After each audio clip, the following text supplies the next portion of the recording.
La ministra de Economía, Mercedes Arauz, va a presentar hoy el libro Los Nuevos Héroes Peruanos, para que no estemos recordando tanto la historia antigua, vetusta del Perú, sino mirar adelante. Los Nuevos Héroes Peruanos habla en concreto de los emprendedores y es una obra que espero leer inmediatamente, pero que he tenido alcance a una pequeña reseña y ha sido escrita por el rector de la Escuela de Posgrado de la Universidad del Pacífico, Daniel Córdoba, quien ha tenido la gentileza y la deferencia de venir esta mañana con Café y Noticias. Daniel, buenos días. Buenos días, Jaime. ¿Qué tal?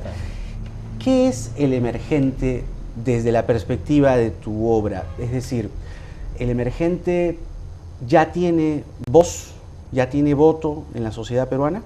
Bueno, yo creo que el emergente es el producto de la transformación de la sociedad peruana en los últimos 20 años en particular. El emergente es aquel informal, paupérrimo, que observamos en los años 80 y que Hernando de Soto observó en su momento cuando escribió El Otro Sendero y vio que podía existir ahí el germen de una oportunidad de desarrollo.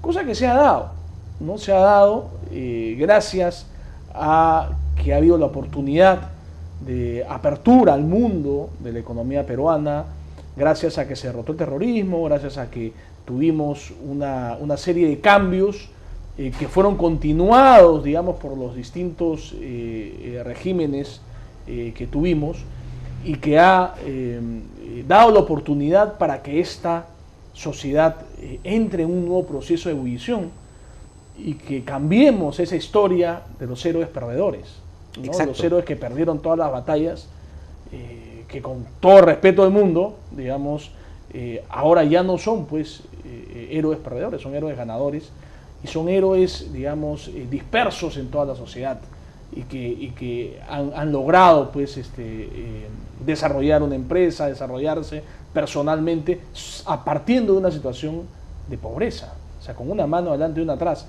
Las historias que cuento son historias de gente que empezó de cero. Y eso es algo notable, ¿no?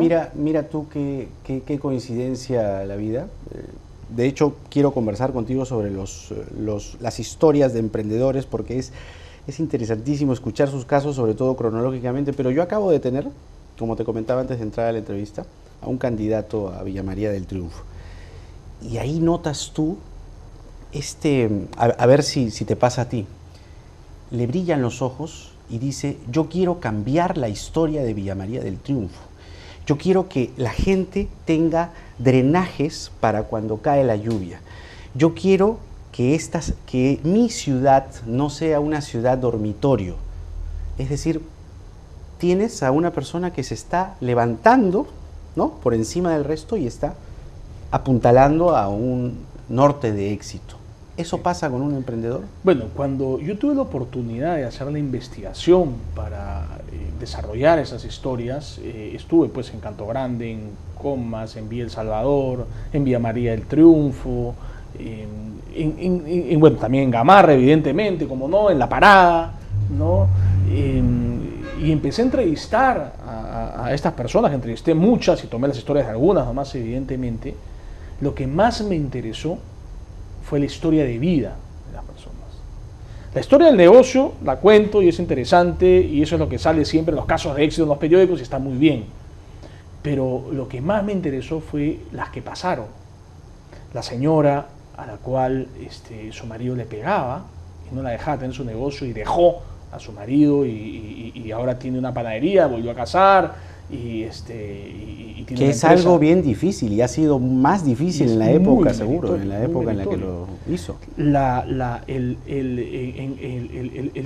chiquito de 11 años a quien su padre también lo maltrataba y que lo mandó a donde su madre, que trabajaba acá de empleada doméstica con 5 soles en el bolsillo, y que ahora es un próspero empresario en Villa El Salvador y tiene 2 empresas que factura cada una más o menos $1 millón, y le hace los maniquís a Ripley, por ejemplo, no tiene ese tipo de negocio. O el emprendedor de Gamarra que se fue a España y lo deportaron por ilegal y regresó acá, estuvo un año deprimido y después se fue a Gamarra y encontró la manera de sacar adelante un negocio con un socio que ahora va muy bien, ¿no? Entonces, a mí lo que me interesó fue conocer su vida íntima, que me la contaron de manera muy natural y que yo he recreado, digamos, contando también un poco en este primer volumen, porque van a ser dos, la historia de Villa El Salvador, la historia de Gamarra, la historia del asentamiento humano Mi Perú en Villa María, en Ventanilla, y la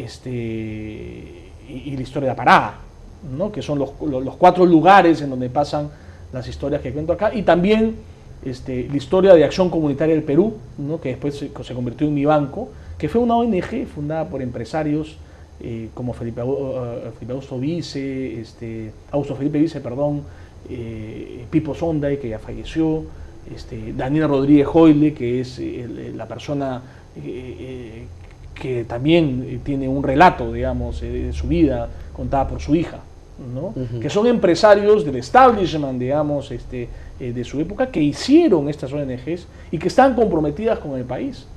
No eran empresarios de la clase dominante y no dirigente, como decían pues los historiadores de izquierda, ¿no? O déspota, ¿no? No, claro, no. El Perú ha tenido un sector empresarial comprometido con el país, pero entendiendo que para derrotar la pobreza hay que hacer negocios, no hay que regalar, no hay que dar, hay que hacer negocios con los pobres, hay que insertarlos al mercado para que ellos mismos generen su riqueza. Esa es la única manera de derrotar la pobreza. Toda historia tiene un antagonista o tiene un personaje malvado, perverso, que te trata de jalar hacia el pasado, a que regreses a ese hoyo del cual salió el emprendedor. Exacto. En el caso del emprendedor, ¿cuál es ese personaje?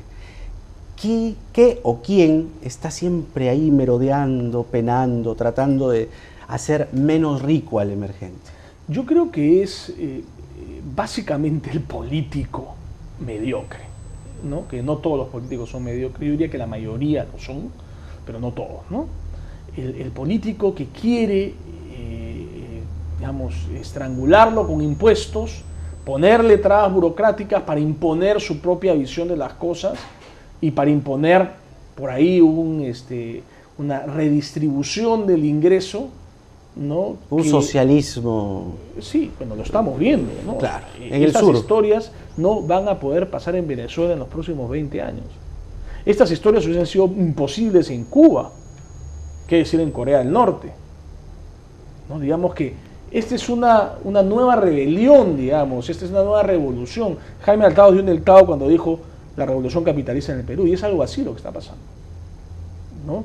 Y la rebelión de la generación de mi padre, de convicciones de izquierda, dicho sea de paso, y a quien le dedico el libro, ¿no? Es una rebelión de la utopía socialista en un momento en que en los Estados Unidos se discriminaba a la gente de color, en un momento, y había el apartheid en Sudáfrica, ¿no? En un momento en donde habían dictaduras de derecha y la iglesia se coludía con las dictaduras de derecha, cuando las mujeres no tenían derecho a voto, ¿no? Estamos hablando cuando mi padre estaba en sus hace 40 años. Sí, hace 40, 50 años.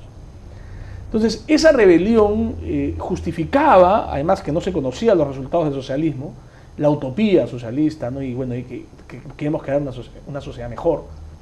Pero lo que sucede después es que nos damos cuenta que esa utopía es justamente una utopía, no es posible.